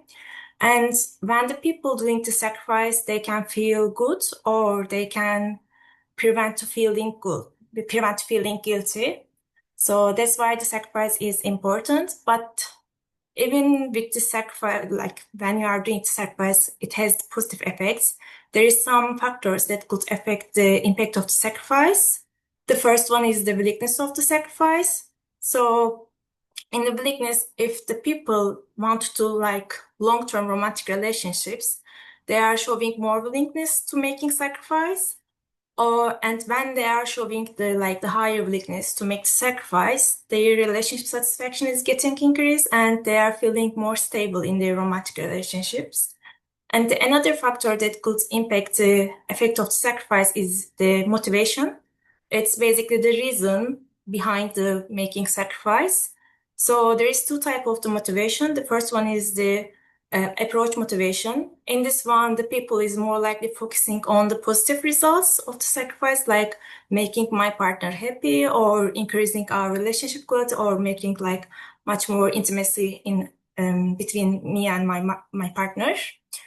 And then the other motivation is the avoidance motivation. In this one is the people is focusing more likely the negative results, and they are trying to reduce these negative results, like not to feeling guilty or stay avoid from like the conflicts. And then even though like they do the sacrifice, the motivation is really effective. Like if they are doing the sacrifice with approach motivation, their relationship quality is getting increased and they feel more stable in their romantic relationship. But even though they did sacrifice, but if it's the avoidance motivation, then they are feeling relationship quality, like it's same for the people doing sacrifice or the receiver, like their partner. They're also feeling like, oh, this person is doing sacrifice, but not feeling like make me happy. It's just try to reduce negative results, and then they feel less relationship quality. And again, they feel less stable in their romantic relationship, like more loyalty, like they feel like they can break up soon. And then there is also another factor that could affect the sacrifice. It's the individual differences. One of the individual differences is the belief about the traditional gender role. So the most famous is the sexism, the ambivalent sexism. So I would like to explain the ambivalent sexism first. So there is two components in the ambivalent sexism. The first one is the hostile sexism. I think it's most common and most understandable sexism. It's the showing the explicitly negative attitudes towards the women, and it also has negative effects. So in this one, the people people see the woman is more likely the witch, and they believe the woman is trying to take some power using their sexuality. Another sexism is the benevolent sexism. This one is more hard to understand. This one is the sexism because it shows like so kind and positive tones, but in the inside, it also thinks that the woman is not capable as man, and they think that the woman is like the princess, and the man should provide for them, protect them, and then if it's necessary, they should sacrifice everything for them. So from this perspective, we just wondered, maybe the ambivalent sexism has some effect to doing sacrifice, and especially the benevolent sexism. And from this point, we just wanted to search the literature, and there is no study, so it's good for us and not good for literature, I think. And then we started to think about like what can we do, like to find is there any relationship between the sexism and then the sacrifice. So we had some main hypotheses. So these are the more likely the hostile sexism. If the people is endorsing hostile sexism, they're gonna do less sacrifice in their own romantic relationship. And if they do the sacrifice, they're gonna show less willingness. And if they again do the sacrifice, they're gonna do this sacrifice with the avoidance motivation. So try to reduce like conflict, try to avoid conflict, or I don't know, like try not to make partner happy or not to feel guilty. But if the people is endorsing benevolent sexism, then they're gonna do more sacrifice, and with this, in this sacrifice, it's gonna show more willingness, and they're gonna do this sacrifice with approach motivation, because it's like in the approach motivation, I just wanted to remind again, like they're gonna do with making their partner happy or increase their relationship quality. And also we had two research questions. The one of them is, does gender has any moderation effect? And the other is there any relationship between the sexism and the emotions after doing the sacrifice? So to find this hypothesis, we did online survey using the Qualtrics, and we had totally 267 participants. Most of them was women and the young adults.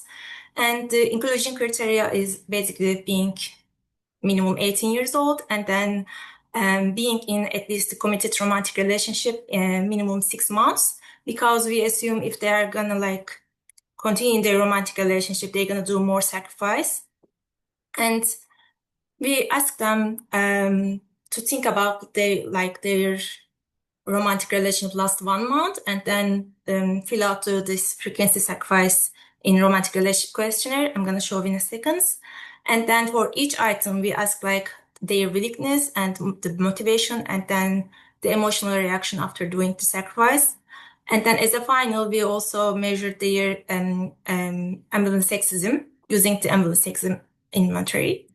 So this is the questionnaire that we use to measure their daily sacrifice. So we took from the Vuitton, and unfortunately there is not so much questionnaire and we did a little bit adaptation, and there is as you can see in none of the item including the word of the sacrifice, because based on the literature, if we use the sacrifice, the woman is more likely underreport their sacrifice because they are thinking, oh, the sacrifice is so big, so this is not the sacrifice. That's why we try to avoid not using the sacrifice word. And what we found, so based on our hypothesis, unfortunately the first main hypothesis is getting rejected, because we expected that the benevolent sexism is gonna do more sacrifice. They're gonna report they did the more sacrifice last 1 month. Yes, they did, but when the benevolent sexism getting into curious, they did more sacrifice, but it's not significant. And for the hostile sexism, we expected that when their hostile sexism getting increased, and they're gonna do less sacrifice. Surprisingly, they also reported they are doing more sacrifice, so it's completely surprising thing for us. And then we also expect that the people with more willingness, the people with more hostile sexism, they're gonna report less willingness to doing sacrifice. And for the people with higher benevolent sexism, they're gonna report higher willingness to do this sacrifice. So as you can see from the graph, it's almost no change, and none of them is significant. So we definitely reject this hypothesis. And then our third main hypothesis is related to the motivation behind the sacrifice and the sexism relation. So we assume that the people with higher benevolent sexism is gonna do the sacrifice with more approach motivation, like to make their partner happy. And yes, when the peoples endorse benevolent sexism highly, they're also reporting the reason is more likely the approach, like the making partner happy or increasing intimacy in their relationship. And then also people with higher hostile sexism, we expect that people with higher hostile sexism is gonna make sacrifice with avoidance motivation. And yes, they are doing sacrifice with more likely the avoidance motivation, like to avoid conflicts or not to feeling guilty in their own romantic relationship. And for the research question, we checked is there any effect the gender has any moderation effects in this relationship, and unfortunately we couldn't find any significant relationship. But from the graph, as you can see, the man reported higher sacrifice than the woman's, and it's also surprising for us. And then, as a second research question, we wondered that maybe the hostile sexism feeling more like negative emotions after doing the sacrifice, and then the benevolent sexism probably feeling more positive emotions after doing sacrifice. And yes, it's just like we expected. And from all of this, we can say that the people is doing the sexism is not related to the frequency of sacrifice, but it's more about the why people doing sacrifice. So if people endorsing hostile sexism, they are doing with avoidance motivation, and then they are feeling negative emotions. And if the people endorsing benevolent sexism, then they are doing sacrifice with more approach motivations, and they are feeling more positive after doing this sacrifice. Just like in every study, we also have some limitations. So it's more likely the participants, mostly the women and the young adults, and we ask them, think about your last 1 month. So maybe they couldn't remember correctly, so they could be some recalling bias. And to reduce these limitations, as a next steps, we did the daily diary study.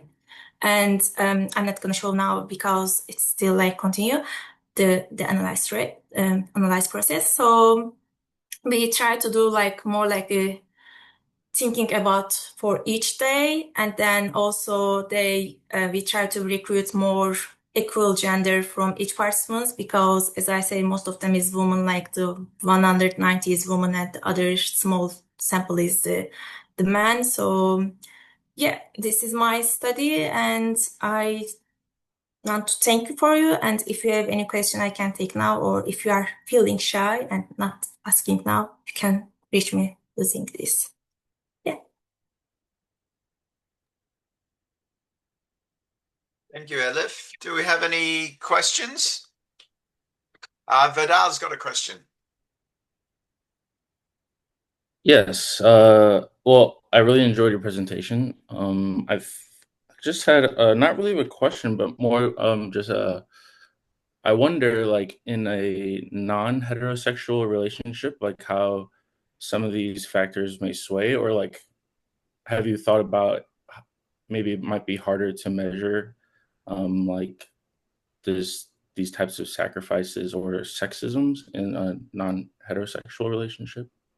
Actually, there is some studies related to like same-sex relationships about sacrifice, but not in the sexism. Like there is just sexism, but as I say, there is nothing about the sexism and sacrifice relationships. But I'm just not like expecting there's gonna be differences, because this is more about the traditional gender role. So if they are like, let's say they are like gay persons, and then they probably not have so much traditional gender role. So I'm not sure like we can find some differences if they're in the same sex romantic relationship. Ksawery. Thank you. Well, firstly, thank you for your presentation. It was really interesting. What I was thinking about when I was listening to that, I was wondering, because as you, I assumed people who were reported as benevolent sexist would be would have more frequency of that sacrifice. And what I was wondering about, could it be influenced by the phrasing of the questions? Could it be that they, because of that benevolence, they were rather less often self-reporting as sacrificing, and could that be a factor? Yeah, it's like in the daily diary study, it's also we ask like as a like, have you did something for your partner or romantic relationship today, or have you give up something? And again, based on the results, we couldn't find any like frequency and then the sexism effect, but the motivation is still same. Like it's the sexism is more likely related to the motivation, not like the frequency actually. Okay, thank you. Yeah, thank you. All right, thank you very much. Can we move on to Vadal? Yes, hello guys. One moment here.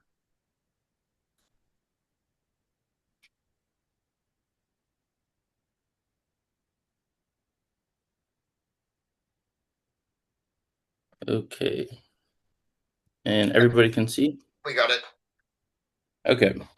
So yes, my name is Vadal, and I am a undergraduate research assistant here at the University of Missouri in St. Louis, and I'm in the neurocognition of emotion and motivation lab here. And I help run one of the studies that we have here, which is the love and chocolate study, comparing romantic love and chocolate craving, which is what I'll be talking about today.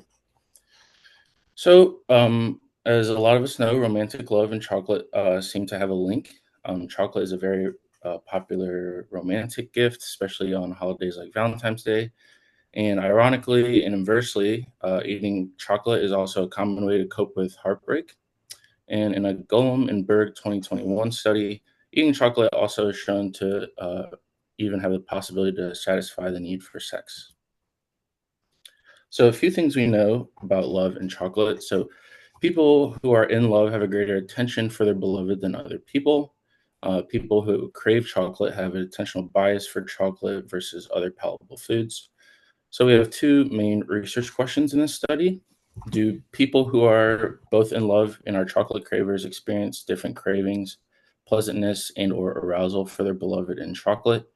And two, do people who are both in love and are chocolate cravers have greater attentional bias to their beloved or chocolate stimuli? And that's orientation of attention and disengagement, which is something we'll get to later in the methods section.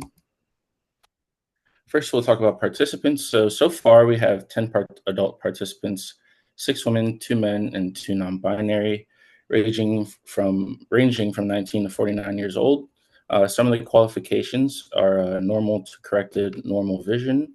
They identify themselves as a chocolate craver and are in love with someone who does not identify themselves as a chocolate craver. And that's important because during the study, they'll be looking at pictures of their beloved and pictures of chocolate. And we don't want them to look at pictures of their beloved and it be a cue or a stimulus for chocolate as well. And they also have to be willing to send 32 pictures of their beloved. So our methods are split into kind of two sections is the way I look at it. First section is questionnaires. So general questionnaires about the participant, beloved, and chocolate consumption, and then also 2 questionnaires to test for craving. And then the second half of the study is task-oriented. So dot probe task to test for attention, and then a self-assessment mannequin to test for valence and arousal.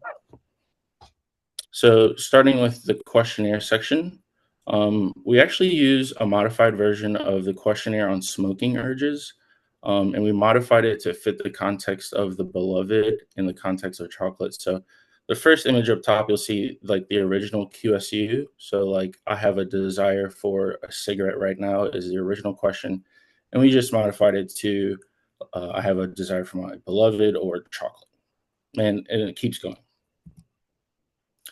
Next is the dot probe task. And I'll try my best to try explain this to you without having the actual thing in front of you. But as you see up top, well, first I'll explain there's 32 pictures of the beloved and there's 32 sample pictures of chocolate.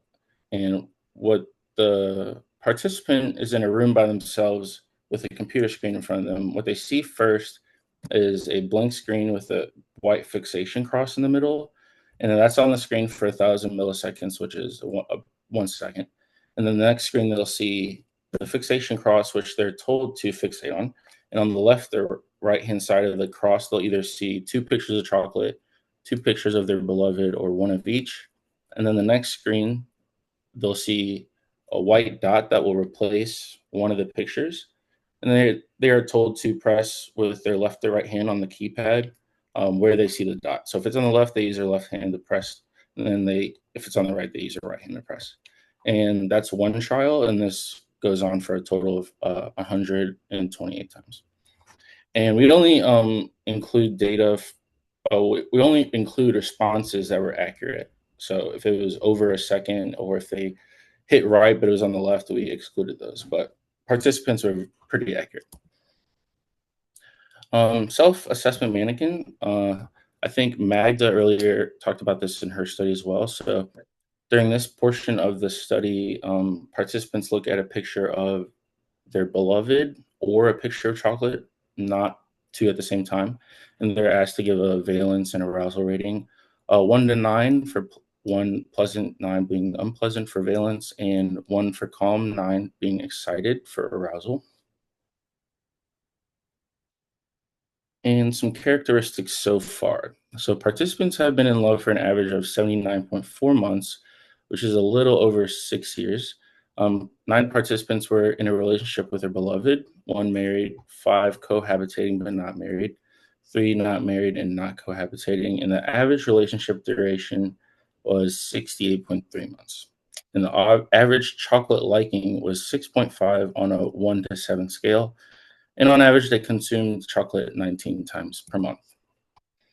So referring back to the cravings results on the QSU, the mean QSU for the beloved was 5.5, and the mean QSU for chocolate was 3.8. And since the p-value was less than 0.05, we can say so far that the participants crave their beloved more than chocolate. So the dot probe task, the first part we'll be talking about accuracy and attentional bias. So like I said earlier, the participants have been fairly accurate. They have a mean of 99% accuracy, so that's been pretty good for us. And this is no matter the conditions, whether it's chocolate pictures or beloved pictures, they're pretty accurate. And on trials with 1 beloved and 1 chocolate picture, no difference in response time between when dot replaced beloved or chocolate picture. So far, there's no attentional bias towards their beloved or towards chocolate. Excuse me. Next, we'll be talking about orientation, which is how much people shift their attention to a certain stimulus. And so far, there's a trend towards faster response times when the dot is replaced behind the beloved pictures rather than 2 chocolate pictures. So far, there's a trend towards orientation on beloved pictures. And similar response times when the dot replaced chocolate pictures on the trials with 1 rather than with 2 beloved pictures. So there's no orientation towards chocolate pictures so far. So far, when it comes to orientation, there's a greater orientation for beloved than chocolate. Talking about disengagement, which is another data point that we get out of the dot probe task. Disengagement is how much difficulty people have shifting their attention away from a certain stimulus. And so far, similar response times when dot replaced beloved pictures on trials with 1 rather than with 2 beloved pictures. So there's no difficulty disengaging from beloved pictures. And there's also a trend towards faster response times when dot replaced the chocolate pictures on trials. So far, when it comes to disengagement, there's a trend towards easier disengagement from chocolate pictures, but the difficulty disengaging between the beloved and chocolate pictures isn't significant yet with the amount of participants we have. When it comes to the mannequin task, so far, pleasantness and arousal, participants say they have more pleasantness when it comes to their beloved and more arousal or excitation when it comes to their beloved over chocolate as well. So, so far we can say the questionnaire data has showed us that participants have a stronger craving for their beloved than chocolate. The dot pro test shows us a trend towards greater orientation for their beloved rather than chocolate. And participants feel more pleasant and aroused when viewing their beloved rather than viewing pictures of chocolate. So these findings suggest that the extent to which chocolate could be a substitute or replacement for romantic craving is pretty limited, but our data collection is still in progress. Thank you, everybody, and I would be happy to answer some questions if you have any. Well done, Vadal. I think Anna's got a question. Yeah. Yes, thank you so much. Very interesting research topic. I loved it. And I have this, maybe the question in the forum, do you think that would be important to ask? Unless I missed that. But I remember a study where the baseline level of hunger was also asked before any other things. So because it was food related, they asked the participants, well, how hungry are you right now? So I thought that maybe you could also ask the participants, maybe not overall how hungry are you right now, but how big is your chocolate craving right now? And Sure. potentially how much are you missing your partner right now? Because Mm. if they haven't seen them in a while, then this could maybe, what do you think? Would that maybe change something in here? No, that's totally valid. And one of our questionnaires, we tried to address that. So we asked them from the moment that they're sitting down taking the questionnaire, when's the last time that they consume chocolate? And then also like when's the last time they communicated or saw their beloved? And then we then also asked them how much are you craving that stimulus at this moment as well. And we try to take that and turn it into data points later. Great, thank you. Thank you for the question. Gloria. Yes, hi. Can you hear me? Yes, hello. Great. Well, I'm kind of like eating, so I'm gonna like That's fine. when I'm asking this question. So a very interesting talk. I just have a question about the pictures, because you mentioned that the participants actually chose the pictures of their beloved one before coming to the lab. I mean, not like to the lab, but to the study. And I was just wondering whether that would make a difference because they didn't choose the pictures of the chocolate. So so for example, there are different types, like the broad categories are like dark chocolate, milk chocolate, and white chocolate. So, and then I'm not sure like whether you show them like a range of chocolate, or you actually ask them like which type they actually are more they prefer more before the study. So I was wondering whether that would make a difference to the results, because they didn't, obviously when they kind of like shared with you the pictures of their beloved one, they would probably pick the best pictures of their beloved one. So that might kind of explain, I mean, maybe just like to a small extent why they would, kind of like gravitate towards their beloved one's pictures. Sure. No, that's a fantastic point. And the type of pictures is something that I feel like it's kind of becoming we talk about it a lot in the lab, and we ask them to just give us pictures where we can at least see from like shoulder to top of the head, because we end up cropping it. And you'd actually be surprised. People send us a lot of like you would say quirky or goofy pictures of their beloved. They think it's funny. It makes them feel good to look at it. But to your point of the type of chocolate pictures, to simply put it, because they're looking at a picture of a face when they're looking at a picture of their beloved, the type of pictures we use is also a person holding or consuming chocolate, and it's a chocolate. Usually, it's a chocolate bar, and there's no brand, but you can see that it's like clearly a chocolate bar.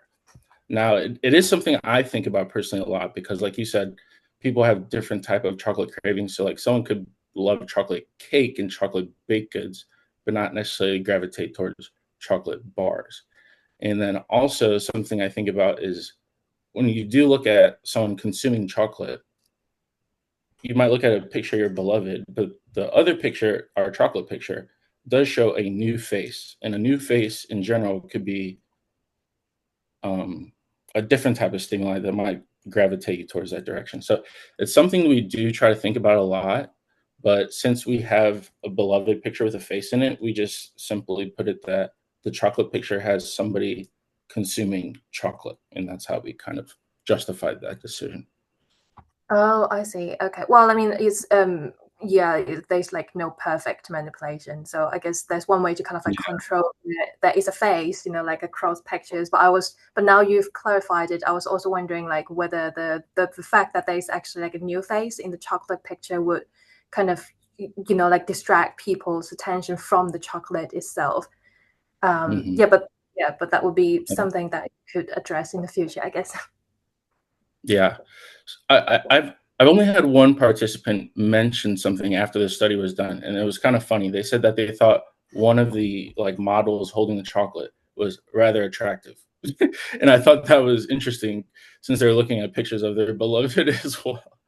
But yes. Well, yeah, I hope you keep their responses, confidential to their partners. Yeah, of course. Thank you for the question. Thank you.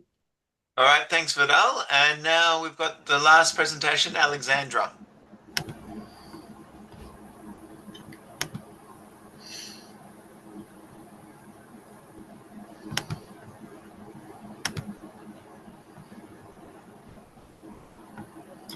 Hi, everyone. My name is Alexandra, and I'm really excited to be here.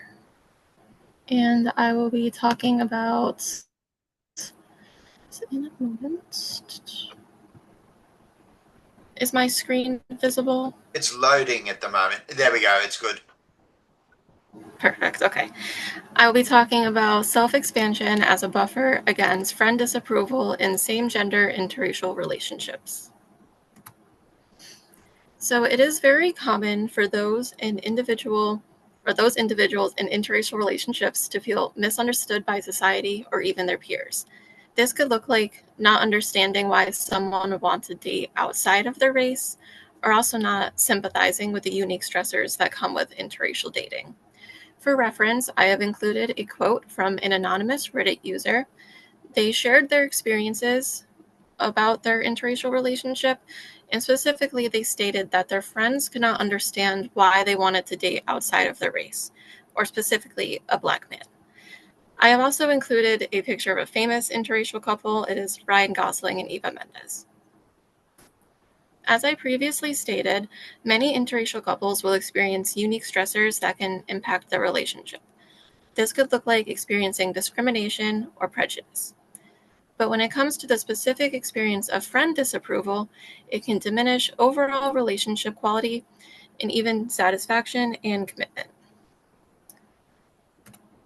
To understand why friend approval is so important, we can look to a couple different theories. Firstly, we can look at relationship work, and this explains that when we talk to our friends about our partner or our relationship, it is almost like our friends become a part of our relationship, and this can make our friends' opinions very valuable. We can also look at social exchange theory, which can explain that a lot of adults will end a relationship when they feel like it is not beneficial anymore. When we combine these two ideas together, we can think of it as our friends' opinions are so important that when they feel that our partner is not good for us, maybe that will entail us to end our relationship.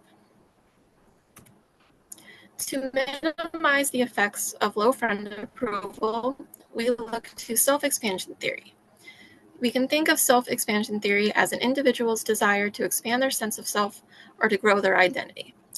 To do this, you can use new experiences that promote self-growth.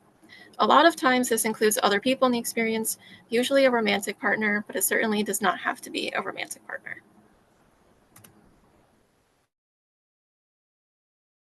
Self-expanding in a romantic relationship can take many forms. It can look like traveling to new locations together, trying out new hobbies together, or also even just having a very deep conversation with each other to learn new things. I personally like to think that good self-expansion in a romantic relationship can be trying like a team building exercise, like maybe doing a sport together. For our study, we hypothesized that when individuals engage in self-expanding activities with a partner, that they will report higher relationship quality, even if they perceive low friend approval. For the study, we used 205 participants. Most were about the age of 30. A lot of participants identified themselves as white. About half of our participants were women. Most of our participants were with their partner for over 5 years, and a lot of participants identified as bisexual. At the beginning of our study, we first had all of our participants rate how they believe that their friends approve of their relationship. We then separated all of our participants into two conditions. We had 80 participants in the self-expansion condition and then 120 participants in the control conditions. We first asked that our self-expansion group read a Fall Psychology Today article that explained the benefits of self-expansion. We then asked that they would draft some ideas for some growth-oriented dates. After this, we just asked that over the next 72 hours that they would engage in a self-expanding activity with their partner. And our control group was not given any additional instructions. After the 72 hours, we asked the self-expansion group to rate how they believe that their self-expanding activity provided them with new experiences. We then asked that all participants respond to two questions. The first one being, over the past 72 hours, how satisfied did you feel with your romantic partner overall? And then secondly, over the past 72 hours, how committed did you feel to your partner overall? So for our results, first we can look at relationship satisfaction. Our first main effect can explain that the self-expansion group reported higher relationship satisfaction after the 72 hours in comparison to our control group. We also found a main effect of friend approval on relationship satisfaction at time 2, which can explain that typically with higher friend approval, there will also be higher relationship satisfaction. But our significant interaction can explain that our self-expansion condition was less affected by negative friend approval in comparison to our control group. Next, looking at commitment, we found a main effect of self-expansion condition on commitment at time 2. Similarly, it explains that our self-expansion condition had higher commitment after the 72 hours. Then also a main effect of friend approval on commitment at time 2, stating that the higher the friend approval, the higher the commitment. And the significant interaction can once again explain that our self-expansion group was less affected by low friend approval than the control condition. Moving into discussion, I believe that this study is easy to replicate and the sample is decently diverse. The unique topic also allows us to explore the topic of self-expansion, which does not have a ton of research done on it yet. Although, since we were working with perception, it can be kind of difficult to know that how we perceive that our friends think about our relationship is accurate to how our friends truly feel about it. But for some future research, I think it could be interesting to add in measures that assess our willingness to self-expand. For example, perhaps for our partner, maybe just having a deep conversation is self-expanding for them, and then for us, like we would want to go out and do something new. And our findings, I believe, could easily be applied to couples counseling. Like if a couple was experiencing low approval from their friends, we can prompt them to go try out some self-expanding activities. Thank you all for listening.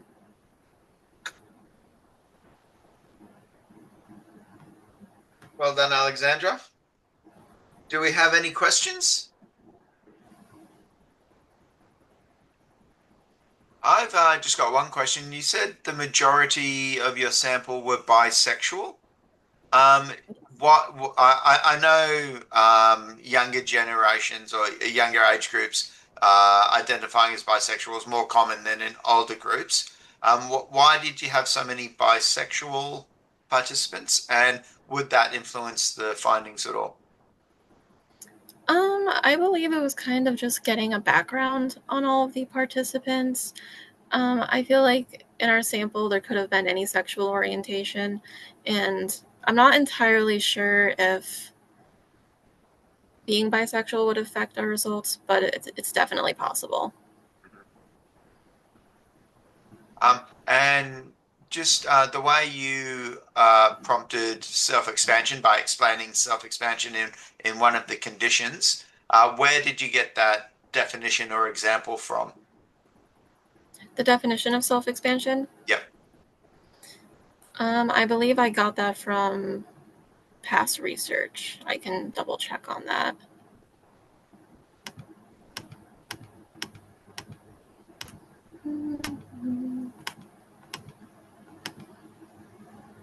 Yes, I got that from a 2022 study by Aaron et al. He would know. Okay, thank you. Anna. Hi, I have a small question too, because you had the measure of how much do friends disapprove of somebody's relationship right now. But I also thought that it's very important the reason why they might disapprove, because there could potentially be some participants where maybe some relationships are just bad relationships, and the friends are actually genuinely trying to help to point out that maybe that's not the person for you. Yeah, that's definitely the tough part with relationships like this because they already experience so much stress from other aspects like discrimination or prejudice. So I think like if our friends might have another reason behind it, like the individuals might still perceive it as just like a negative connotation to the relationship. Oh yeah, yeah, sure. Thank you. Yeah. All right, everyone. That's all our presentations. Thank you very much for coming. I enjoy putting this together, and I think it's good to have an outlet for people conducting research in love and romantic relationships. We're recording this. I'm going to post this on YouTube. I'll send out an email to everybody letting them know when that is done. It'll be done in the next day or so. And I'll also determine who wins the student presentation award, and we'll email them their gift voucher and that sort of stuff. So thank you very much. Anyone who's interested in this area of research who hasn't, sign up to the loveresearch.info mail list. You get a monthly email update of the latest research and everything else that's going on in the area. All right, thanks very much, guys, and maybe I'll see you next year.